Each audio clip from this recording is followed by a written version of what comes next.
Okay, everyone.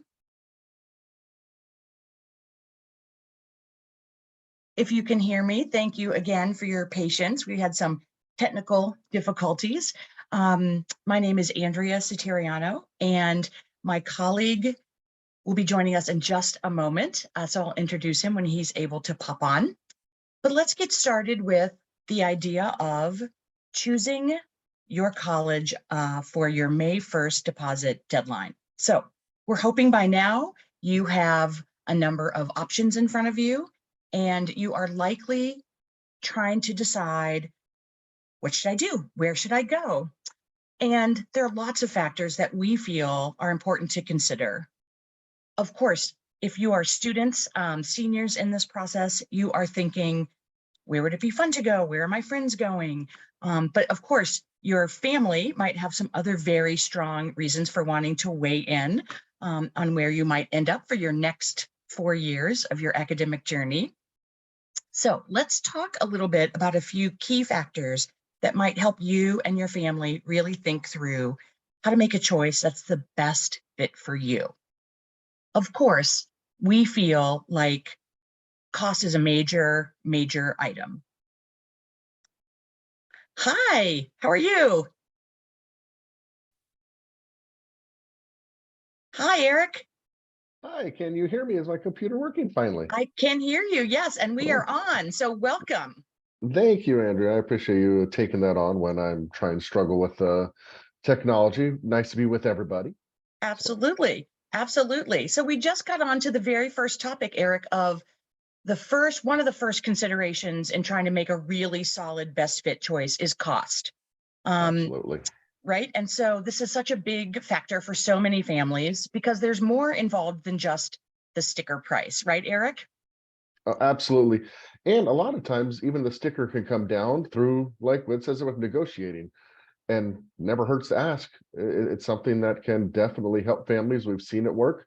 I'd say it seems a little tougher this year. I've had a few families try to negotiate with certain schools, and it has been a little more tough sledding than it has in years past.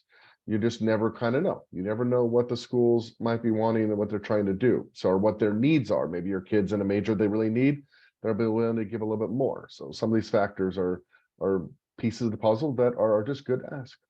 Absolutely, it can't hurt to ask. And of course, other things besides the sticker price, and it would include, of course, financial aid packages, right? If families have applied through the FAFSA and the CSS profile of what colleges are offering, it might be very different from one school to the next. And really understanding so you can compare apples to apples is important. And in my experience, understanding financial aid packages can be tricky. Have you found that true as well, Eric? Yeah, I mean, there's no doubt that there's a lot of different factors that schools can be putting in these different packages, from loans to what kind of look like might be a scholarship, but it's not, in pieces of the puzzle that it's important to read thoroughly. No doubt. Absolutely. And things included in that might be work study, right? Where a student might have a campus job, which you can decline, but it's often listed in there as one of the features in the package. So again, really in going over this closely and understanding the terminology, I think is really helpful for families to do when they're sitting down looking at their final choices. A couple other things, of course, are scholarships that might be available as part of the package, although academic scholarship is typically different than anything based in the financial aid package, but some colleges lump that all together. And I think it's important to consider what's involved in that scholarship, right? It might be very intriguing to have this offer, but is it renewable for all 4 years? What are the criteria to maintain that scholarship? And is it realistic, right, to maintain that over the course of the year so you have that additional funding support from the college? I also think some items that aren't the common things to look at in terms of cost. I think families are often surprised at how expensive college textbooks are and technology needs for college. Have you also discovered that, Eric? Yeah, I mean, there's a lot of those costs of just getting there and back. So, and it's always kind of interesting in terms of travel time, and where sometimes a school where you're driving might take longer than if you were flying. So flights being a little more expensive probably this year than they were in years past with COVID. So yeah, there's Yes. definitely those hidden costs that need to be taken into factor of, is there a better option than maybe the one that you're looking at? Absolutely. I can remember visiting a friend in college. I was recently out of college, and they were in, let's just say, a significant city in the country, and the cost of living there. We went out for, a dinner, and it was so expensive. I thought I could never do this as a college student. I couldn't afford to go out and have fun. So those were things I hadn't ever thought about before. For sure. Okay, let's move on to another topic that might be helpful, right? As you're narrowing down your choices to pick your best one for you. And that would be perhaps visiting, revisiting, or engaging in some sort of virtual format, right? As you're trying to narrow this down. Eric, do you want to talk about possible in-person visits? Yeah, I mean, one of the best ways is the admitted day. Because everything is kind of based around the students that got in.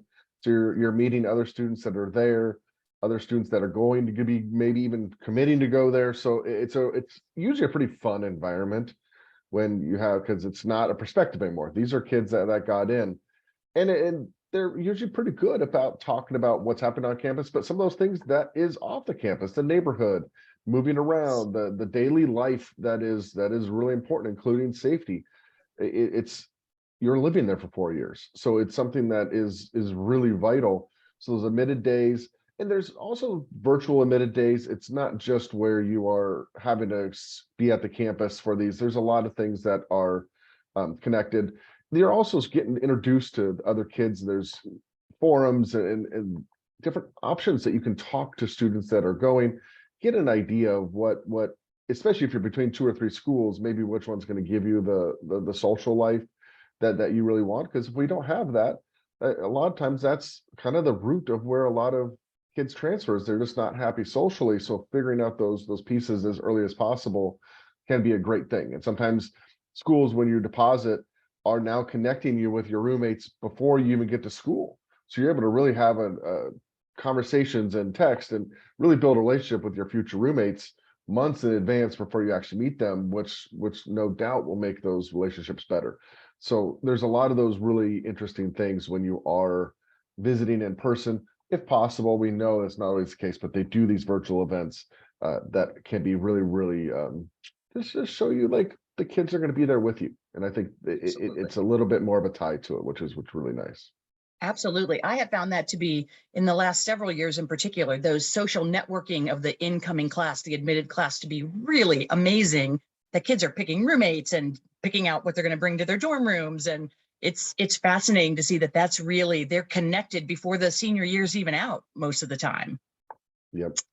So a couple other ideas to think about as you're trying to narrow, right, and pick your final choice would be the specific major, right, that you're interested in.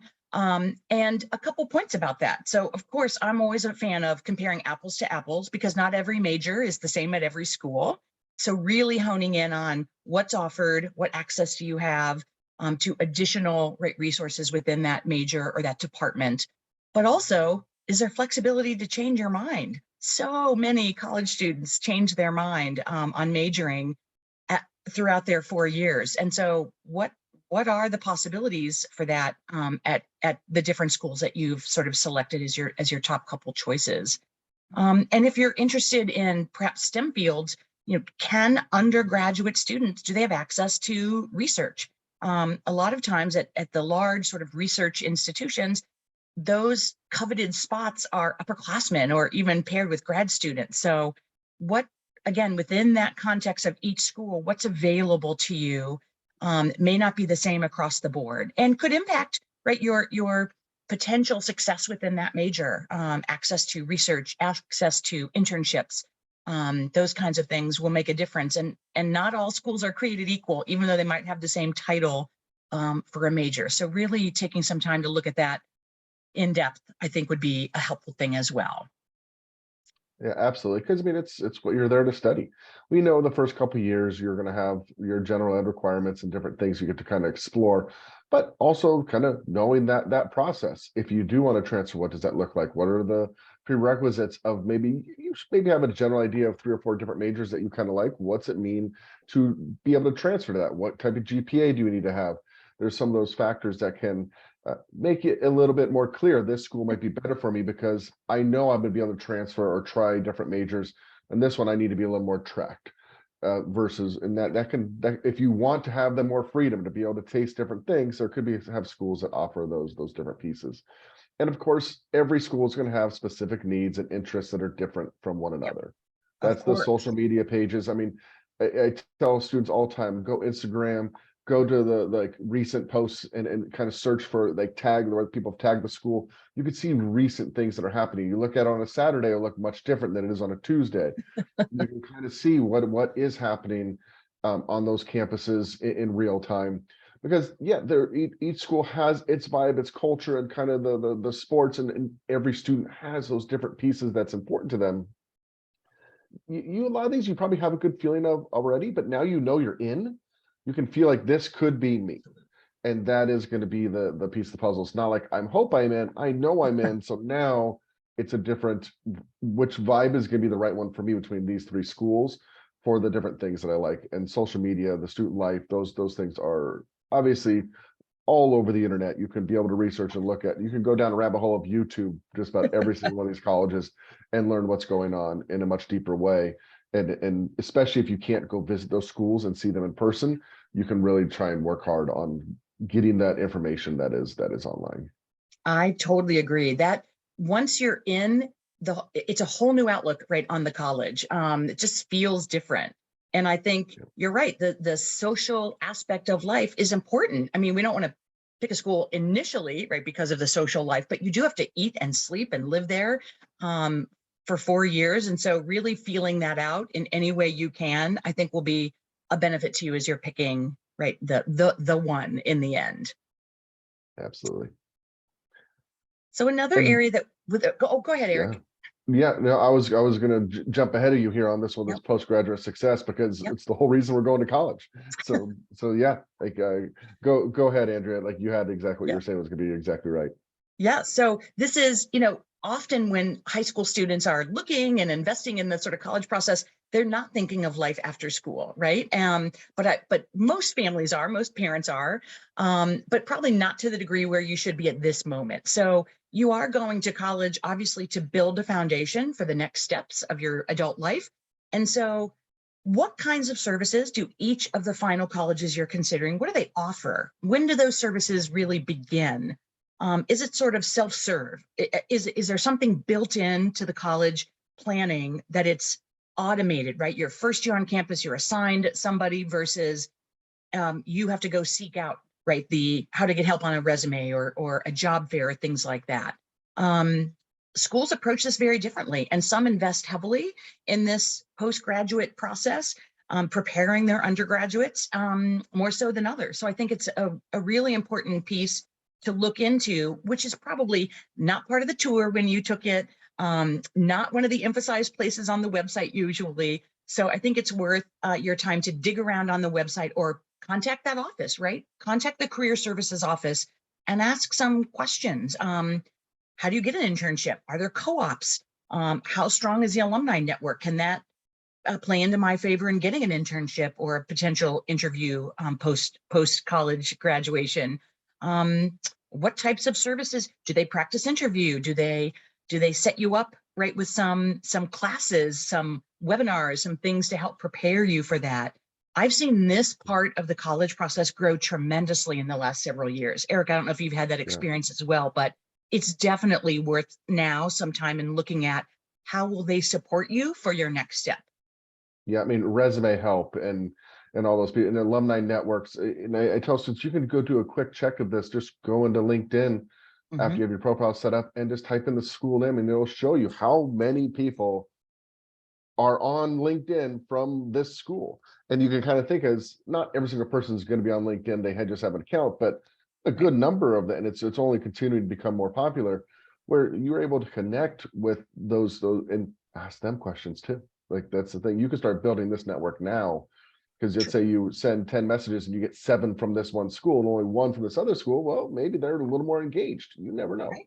So they're, without a doubt, it's asking questions. It's looking at these details, because in the end, this is the whole reason you're going to college is when you graduate, that you're going to be set up and ready for the real world, and you're going to be valuable to the real world. You only get that through using the resources of the school and the networks that will stand you apart from all of the other students that are trying to get jobs at the same time. Absolutely. That's so true. Okay, let's move on to, which is our old trusted friend. And I say that with a little, hint of sarcasm, our old trusted friend, the rankings, because I think a lot of families initially go to the rankings, right, as they're doing some research, because of course, everybody wants a strong school in the program that you think you want to major in. And it's a factor that I think a lot of families use upfront. But now that you're narrowing it down to a few, right, final choices, it's easy to use the rankings as, well, this one's definitely higher ranked than this one, so it must be better, right, Eric? And I have found that if you take those other factors we've talked about today, particularly fit, access to, right, to research and internships and what the major actually entails, some of those things actually might be better for your child than the slightly higher ranked school. So we recommend don't fall back necessarily on just the ranking when you're making your final choice. And those rankings have certain factors that make one school quote unquote better than the other, and they're just this is not the decisions that you're making. Yes, you're going to have some variance, and usually your three schools are going to be a little bit close in terms of kind of the general tier that they might be in. But in the end, you can be miserable at a great school. And we talk a lot about being that big fish in a small pond, where it might be a school that is easier to get into. But if you're sitting in the top 10, 15%, those opportunities that you can have as one of the stronger students that stands out, you might get more opportunities and time with the professors.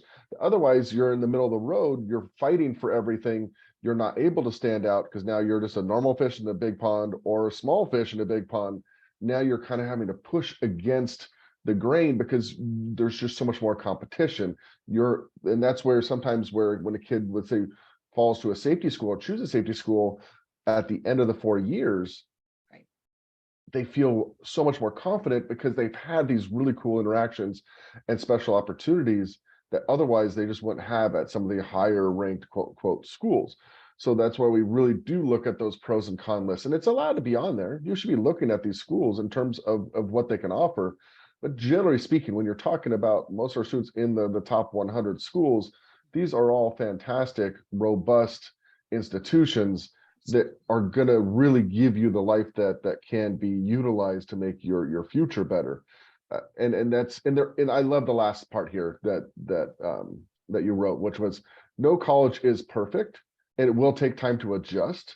And that is every student that's going to college, regardless if it's a first year transfer, mid-year train, like all of these students are going to have these, even if it's just adjusting different majors, different people, like there's so much that goes on year to year. Every year you could have different roommates, and there's so many different pieces that none of it is perfect. You're not going to find everything about a college is 100%. You can get close. I think the college you choose should be one that overwhelmingly has more positives about it than negatives. But there is no perfect college. It really is about what you feel you'll thrive at and utilize the school and the departments and the resources that are there, because the vast majority of these schools our students are applying to have this infrastructure in place. Sometimes it's given to the student, sometimes the student has to seek it out. And those are some of the pieces that is really, really important. absolutely. I've worked in high schools for over 20 years, and I would always in the winter get a flurry of emails from first year students saying, "Oh, I'm miserable. I want to transfer. Can you help me?" And I would of course say, "Yes, I can, but let's really give yourself some time." And often, almost all the time, not every time, but almost every time, by the spring, the student had found their group of friends, had settled into their res life. They've settled into sort of the day-to-day intricacies that they aren't used to navigating, right, from their high school life. And most of the students were in love with the school by the end of the entire first year. So it can take time to settle in, and things are not perfect, right? You toured, you saw all the beautiful highlights. You've gotten all of the mail and seen all the beautiful highlights. Colleges have issues, right? Every college does, and you're going to have to adjust, and it takes time. So we really hope you'll give yourself the grace and the time to settle in and really embrace what the college has to offer. Make every effort, right, to make the college work for you. And I think that's something that a lot of high school students haven't had to do, right? High school is sort of spoon feeding for the most part. And you have to seek out some opportunities once you get to college. And I hope that you'll do that, because it will make that transition easier. If you join a club, if you join a study group, if you engage with the students on your res floor, really invest in that school and give it the opportunity to prove itself. Because as Eric said, so many of these colleges are so terrific, but it's not apparent right away, and it's not always an easy transition. So I think, you can ask friends and family, you can ask students from your high school who are already at that college. If you were like me, you could make a pro-con list, but in the end, you have to really trust yourself. And once you do that and make your decision, embrace the school and enjoy the end of senior year. Yeah, and it's okay that if you choose a school that is quote unquote lower ranked, it really is. It's where are you going to thrive, because you will thrive and then have a better 4 years, which will have more opportunity. Where if you're just doing it because it's just quote unquote a better school. It's not. It's really about what you're going to get out of it and where you see yourself those 4 years, and then not settling on that, because it sometimes can be really, really worrisome. And I've had this conversation a lot with students right now, where they're stuck between 2 or 3 schools. Usually it's 2. And what I say is, you choose the one, you will never know if the other one was the right one. You won't, right, because you've made your decision here. There's no way they'll like, oh, well, you won't have any perspective of that. So when you make your decision, you go to that college, you're going to love it. It's going to be amazing. You won't know if it's the wrong decision. It isn't. There's no such thing, because you won't actually know. You have only perspective of what you choose. Be confident in it and go crush it. I agree. I often say your life becomes the life of the school, right? So you don't know what you're missing out, because your new life is your life. And I agree. Crush it, make the most of it. And again, you have to trust yourself sometimes. It feels scary. It feels like the biggest decision in your entire life. And I will tell you that the road to college is not the end of the road, right? You have a lot of life ahead of you. And so making the most of your undergraduate experience is what will set you up for your successful path in your adult life. For sure. Eric, any closing thoughts for the group? Of course, we're happy to answer any questions if anybody has any. I can't see that screen. Yeah. My closing thought is, like, you have 2 to 3 options.